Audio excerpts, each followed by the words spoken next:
in the gap for Chris, but Crunchy. It was full and he was on it in a flash with a good.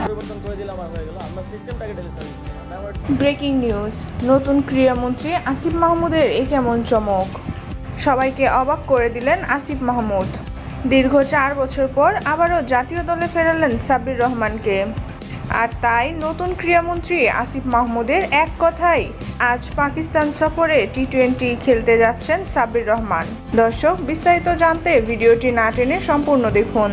দীর্ঘ 4 বছর পর সাব্বির রহমানের জাতীয় দলে ফেরা নিয়ে যা বললেন নতুন ক্রীড়ামন্ত্রী আসিফ মাহমুদ। তিনি বলেন, সাব্বির রহমান অভিজ্ঞ ক্রিকেটার। টি-20তে আন্তর্জাতিক ও ঘরোয়া লিগগুলোতে তার খেলার অভিজ্ঞতা থেকেই তাকে নেওয়া হয়েছে। আমরা টিম ম্যানেজমেন্টের সবার সাথে আলোচনা করেই সাব্বির রহমানের ব্যাপারে এমন সিদ্ধান্ত নিয়েছি। কিছু কিছু জায়গায় কিছু খেলোয়াড়কে এভাবেই চিন্তা করতে হয়, আন্তর্জাতিক অভিজ্ঞতা দেখতে হয়, কারণ আমাদের বাড়তি মিডল অর্ডার ব্যাটসম্যান দরকার। আর সেখানে সাব্বিরের মতো হার্ড হিটার ব্যাটসম্যান দলে থাকা মানে ভিন্ন কিছু। আর তাই সাব্বিরকে পাকিস্তান টি-20 সিরিজে নেওয়া হয়েছে। তো দর্শক, সাব্বির রহমানকে নিয়ে নেওয়া এমন সিদ্ধান্ততে আপনাদের কি মতামত তা অবশ্যই জানিয়ে দেবেন আমাদের ভিডিওর কমেন্ট বক্সে।